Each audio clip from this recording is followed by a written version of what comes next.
I'm looking today at what Jamaicans think about Prime Minister Andrew Holness and opposition leader Mark Golding. I'm Dionne Jackson Miller.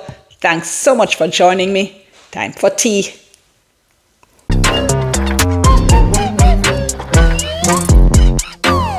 One of the most interesting polls is always the favorability ratings of the leaders. And of course, that's because when you look at the leaders of the two major parties, you're looking at the people who could become the prime minister after the next general election.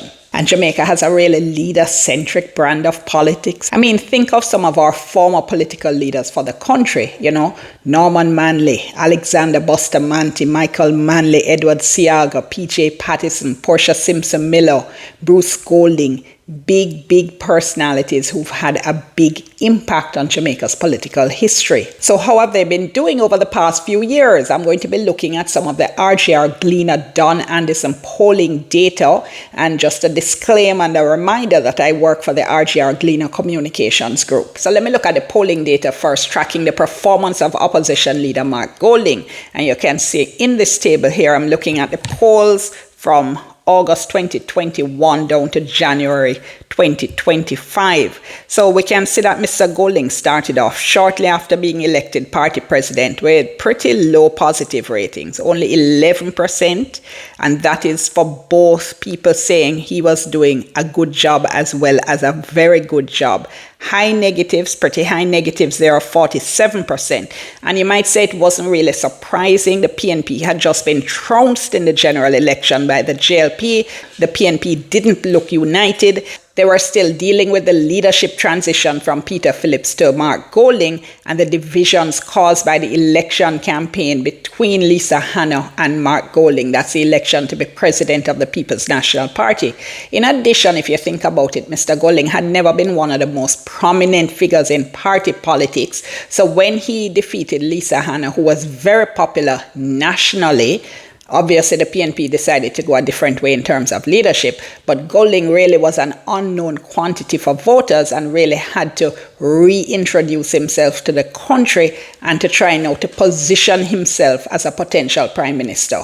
He's done well in Parliament, I think, with his tiny little group of 13 other MPs. Because of that, I guess because the group is so small, he's really had to be the one who has taken the lead on many issues for the party. He does well on taking issues with government policy. He had what I thought was a really nice dramatic moment where the government walked out one of his presentations, his budget presentation, in fact, and he ended up giving a speech outside Gordon House that he said he had been prevented from giving in Parliament because Parliament had to adjourn for lack of a quorum when the government MPs walked out. That, though, turned out to be a really great moment of political theatre for him, and of course a great way to bring attention to his message because everybody was looking at it, and perhaps even more than if he had actually given that same statement in the Parliament.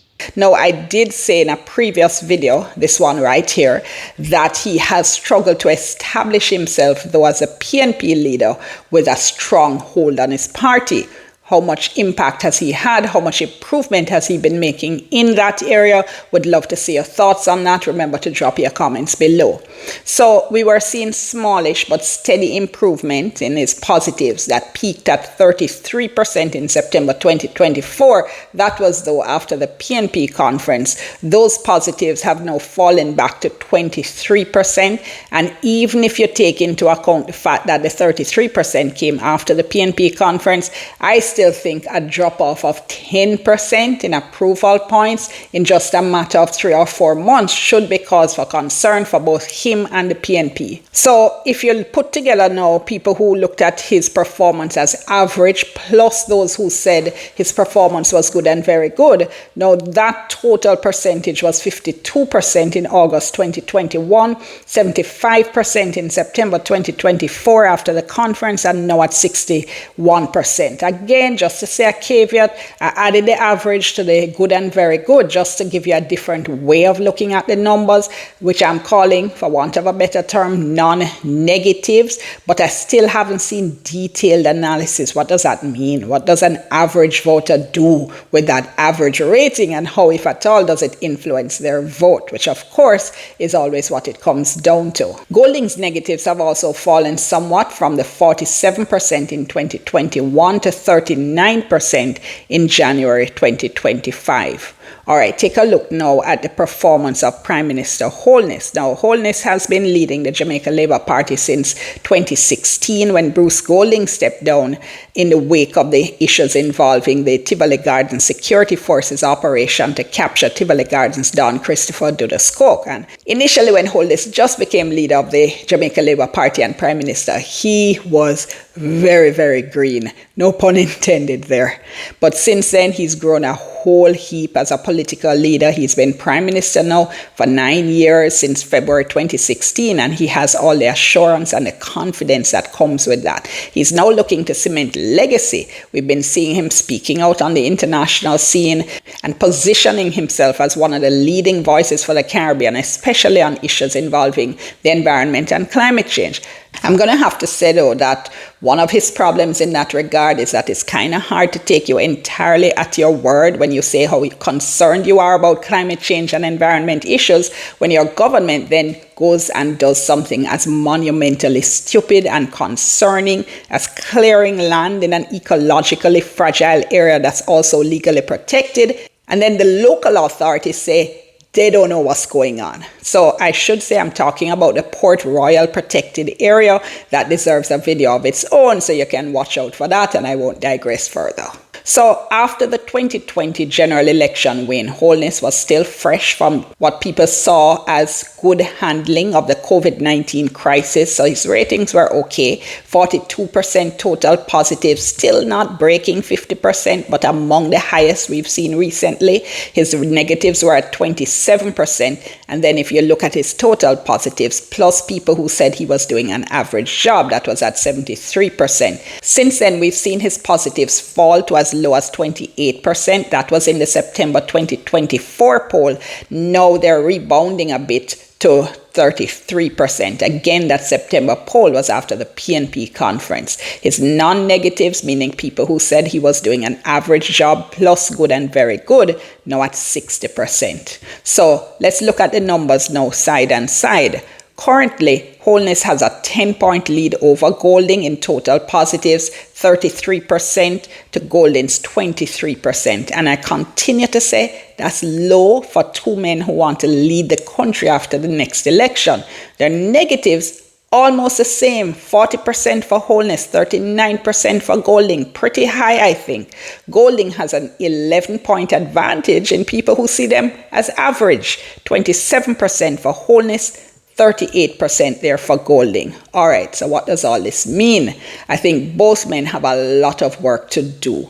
I don't think any of these ratings suggest that the public's imagination and vision has been captured by either Holness or Golding. I don't think anybody feels particularly inspired by them other than the green and orange supporters. And it may be harder for Holness at this point because by now he's a known quantity. I think people have a definite opinion of him and his leadership, for better or worse, and that might be pretty hard to change at this point. And the numbers don't suggest that Golding has managed to capture that ground either. More and more people, I think, feel like it's the same old thing every year. Prime ministers change, but very little otherwise does. People are tired of it. They want to be captivated by a grand vision by Jamaica, a picture of what we could be, because Vision 2030 certainly doesn't feel like something that is going to happen in the next 5 years. And if you don't remember Vision 2030, the national vision statement is Jamaica, the place of choice to live, work, raise families, and do business. So I think at this point, Jamaicans want inspirational leadership that they think can get us there. They want an end to petty politics, to the worst elements of partisan politics. They want some amount of cooperation that they believe can get us there, even within the confines of what we know two-party politics can be. There has to be some kind of grander vision for Jamaica that transcends nonsense, and I don't think we've seen it yet. Have you? Remember, drop your comments below, like the video, share it with somebody you think might be interested, subscribe to the channel, click the notification bell to make sure you know every time I drop a new video. All of that helps the channel grow. So, I'm Dionne. Thank you so much for watching. Go and drink the rest of my tea.